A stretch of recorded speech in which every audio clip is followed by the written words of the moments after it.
दिल्ली में 1993 जैसी साजिश को स्पेशल सेल ने नाकाम कर दिया है। 30 दिन के अंदर बदले का टारगेट दिया गया था, वो पूरी तैयारी के साथ निकला था। दिल्ली को स्वतंत्रता दिवस के मौके पर ही दहलाने की कोशिश की थी, लेकिन मौका नहीं मिला। फिर 21 अगस्त को पाकिस्तानी आका के आदेश में हिंदुस्तान को जख्म देने निकला था, लेकिन नापाक मंसूबे कामयाब नहीं हो पाए। आखिर वो किस बात का बदला लेना चाहता था?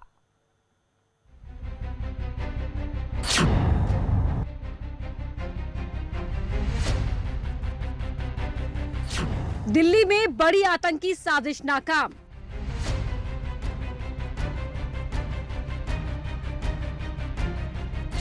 आईएसआईएस का आत्मघाती हमलावर गिरफ्तार। यूपी एटीएस की टीम यहां पे पहुंची थी और यहां पर जिस तरह से दिल्ली पुलिस की स्पेशल सेल ने ऑपरेशन किया, उसके बाद यहां पर टीम आने के बाद यहां पर आगे की तफ्तीश के लिए आई है। और किस तरह वो राजधानी दिल्ली पहुंचा, राजधानी दिल्ली में पहुंच करके किस तरह की वारदात को अंजाम देना चाहता था, इन तमाम मामलों पर पूछताछ की जा रही है। बलरामपुर के उतरौला कोतवाली क्षेत्र का बढ़िया भैंसाही गांव है। उस आतंकवादी को काम दिया गया था कि 30 दिन के अंदर अंदर राम जन्मभूमि में बड़ा धमाका करने के लिए।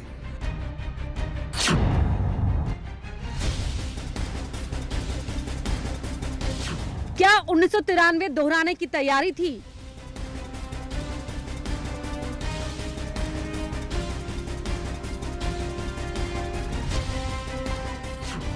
क्या बदला लेने की बड़ी योजना बनाई गई थी? अगर ये आतंकी पकड़ में नहीं आते तो सोचिए क्या होता। अयोध्या में विवादित ढांचा गिरने के बाद मुंबई में आतंकियों ने बदला लिया था और सीरियल धमाकों से मुंबई ही नहीं पूरा देश दहल गया था। क्या राम मंदिर शिलान्यास के बाद ऐसी ही बड़ी योजना पर काम कर रहे थे आतंकी? दिल्ली की स्पेशल सेल ने एक बड़ी आतंकी साजिश को नाकाम कर दिया और मुठभेड़ के बाद आईएस के आतंकी को गिरफ्तार कर लिया। पुलिस और आतंकी के बीच कुछ राउंड फायरिंग हुई थी, लेकिन स्पेशल टीम ने उसे घेर कर पकड़ लिया। जिस तरह से अब्दुल यूसुफ की अगर बात करें तो जिस तरह से उसके बारे में महत्वपूर्ण जानकारी मिली, उसके बाद उसे गिरफ्तार किया गया है। उसके कई और भी जो गुर्गे हैं, बकायदा उसके बारे में पूछताछ की जा रही है। आतंकी के पास 2 आईईडी, 1 पिस्टल और 4 कारतूस मिले हैं। आईईडी को प्रेशर कुकर में फिट किया गया था। आतंकी का नाम अबू यूसुफ खान है। वो लोन वुल्फ अटैक यानी अकेले ही हमला करने की फिराक में था और इसके लिए यूसुफ दिल्ली के कई इलाकों में रेकी कर चुका था, लेकिन जब तक वो अपने नापाक मंसूबों को पूरा करता, उससे पहले पकड़ लिया गया। आईएस ऑपरेटिव को पकड़ा है।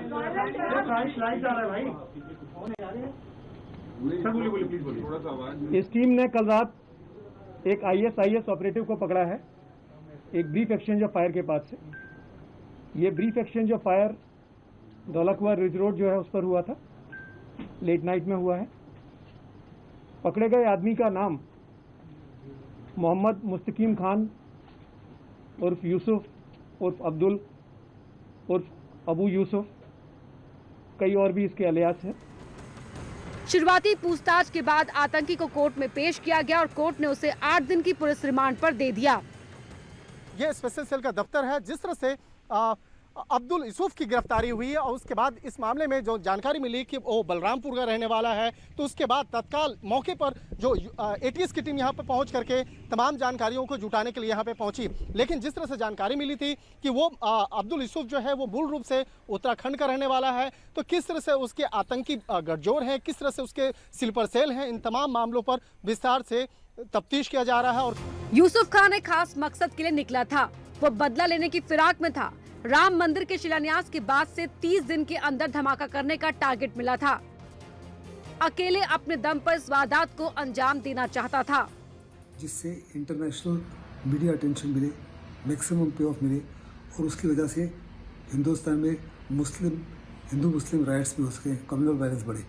जब Abu Huzaifa Pakistani last year drone strike में मारा गया अफगानिस्तान में, खुरासान में, तो उसके बाद जो नया अमीर था उसने इसको इंस्ट्रक्शन दिया कि आपको यहाँ आने की ज़रूरत नहीं है, आप वहीं पर लोन वुल्फ कैरी आउट करो, जैसे आईएस के दूसरे ऑपरेटिव यूरोप या दूसरे पार्ट ऑफ वर्ल्ड में करते हैं।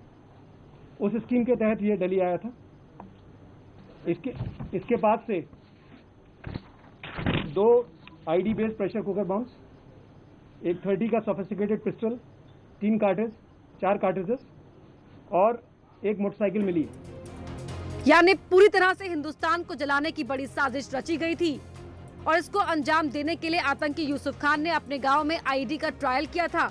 गांव के कब्रिस्तान में आईईडी का टेस्ट भी किया था। पूरी तरह से आत्मघाती हमले की तैयारी की हुई थी। मैंने जैसे कहा कि ये पिछले 4-5 साल से ISIS के हैंडलर्स के टच में था और exactly through social media platforms touch में आया था। ये बाहर भी रहा है, इंडिया से बाहर भी इसने काम किया है। कहाँ पे सर? ये पर वो काम इसने काफी पहले किया है, मतलब 2010 से पहले। ये सऊदी अरब में भी रहा है, थोड़े टाइम के लिए दुबई भी रहा है। नहीं, ये काम करने के गया था, लेकिन बाद में आने के बाद में इसके डिटेल से ऐसा कुछ नहीं पता चला कि एक बार वापस आ गया तो उसके बाद ये कहीं ट्रेनिंग पे गया हो। बट अभी काफी चीजें वेरिफिकेशन के रूम में है, हम लोग वेरीफाई कर रहे हैं।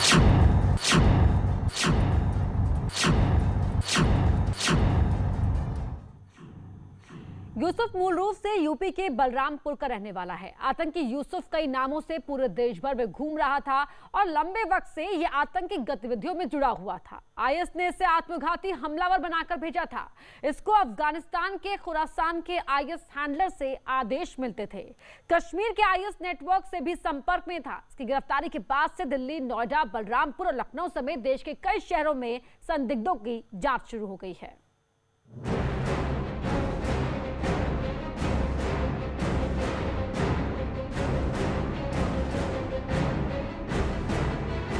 जैसे ही आतंकी यूसुफ की गिरफ्तारी की जानकारी यूपी पुलिस को हुई, नोएडा में अलर्ट जारी हो गया। नोएडा के चप्पे चप्पे की छानबीन शुरू हो गई और हर संदिग्ध की तलाशी की जाने लगी। दिल्ली से सटे जितने भी इलाके हैं उन सब में चेकिंग तेज कर दी गई है। दिल्ली NCR में पूरा अलर्ट मोड पर रखा गया है। नोएडा की अगर बात करें तो यहाँ जितने भी एंट्री पॉइंट हैं दिल्ली को लेकर, वहाँ सघन चेकिंग की जा रही है। जिस तरह से आप लगातार देख रहे हैं कि एक एक गाड़ी को रोककर लगातार चेकिंग की जा रही है, उसकी डिग्गी ड्राइवर से पूछताछ की जा रही है, उसके बाद ही गाड़ी को आगे जाने की अनुमति दी जा रही है, क्योंकि उस आतंकवादी के पास से IED बम भी मिला था, जिसके चलते ये पूरा मामला बहुत गंभीर हो गया है। इसका स्पेशल सेल द्वारा एक ISIS एजेंट को IEDs का साथ गिरफ्तार किया गया है। उसी संदर्भ में हमारा नोएडा जोन में भी पूरा अलर्ट है और बॉर्डर पे लगातार चेकिंग जारी है। यूसुफ मूल रूप से यूपी के बलरामपुर का रहने वाला है। दिल्ली की स्पेशल सेल का कहना है कि यहीं पर उसने बम बनाना सीखा था और यहीं पर ट्रायल भी किया था। यूसुफ की गिरफ्तारी के बाद दिल्ली पुलिस की एक टीम उसके घर भी पहुंची और उससे जुड़े तार को खंगालने में लगी है। साथ ही इसके बाकी साथियों की धरपकड़ करने में भी पुलिस जुटी हुई है। और ये बताया जा रहा है कि मुस्तकीम नाम का एक शख्स है जो कि संदिग्ध है, उसकी तलाश की जा रही है और गांव के बाहर ही पुलिस ने रोक दिया है। लोगों को अंदर जाने से मना कर दिया गया है और आपको दिखाते कि पूरे गांव को चारों तरफ से सील कर दिया गया है। यूपी के होने की वजह से यहाँ की पुलिस को सतर्क कर दिया गया है, ताकि अगर इसका साथी किसी शहर में सक्रिय हो तो उसे तुरंत पकड़ लिया जाए।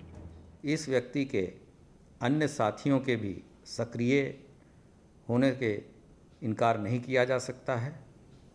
उपरोक्त के क्रम में शासन के निर्देशों के आलोक में पुलिस महानिदेशक उत्तर प्रदेश के द्वारा समस्त जनपदीय पुलिस अधिकारियों को सार्वजनिक स्थलों, होटल, ढाबों, धार्मिक स्थलों, न्यायिक भवनों, बस, रेलवे स्टेशन तथा भीड़ भाड़ के इलाकों आदि की गहन छानबीन कर पूर्ण सतर्कता बरते जाने के निर्देश दिए गए हैं।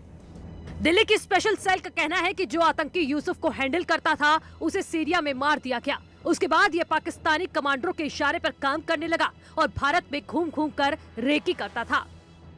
पहले इसको हैंडल यूसुफ अल हिंदी करता था, जो पीछे सीरिया में मारा गया।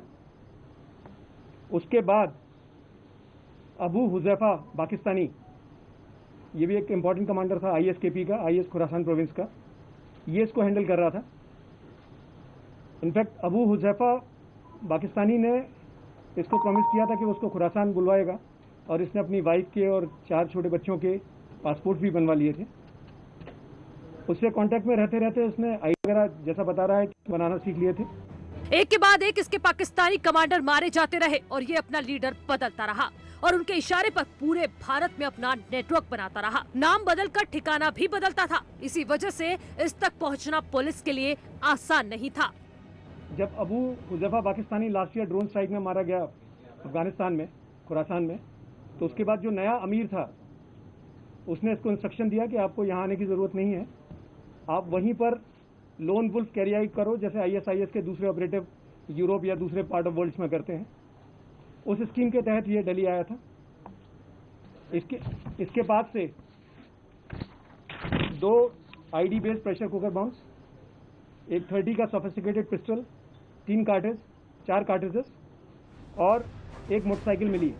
यूसुफ ने पूछताछ में बताया कि अगर वो अपने मकसद में कामयाब हो जाता तो आत्मघाती हमले की तैयारी करता और उसके लिए बेल्ट भी बनाया हुआ था। यूपी ATS और दिल्ली की स्पेशल टीम अब इस बात का पता लगाने में जुटी है कि आखिर ये कहां-कहां धमाका करने वाला था और इसके साथ कौन-कौन लोग शामिल थे। यूपी से उत्तराखंड और दिल्ली से लेकर दक्षिण भारत में कहां-कहां इसके लोग मौजूद हैं। मैंने जैसे कहा कि ये पिछले 4-5 साल से ISIS के हैंडलर्स के टच में था और exactly through social media platform touch में आया था। ये बाहर भी रहा है, इंडिया से बाहर भी इसने काम किया है। कहाँ पे सर?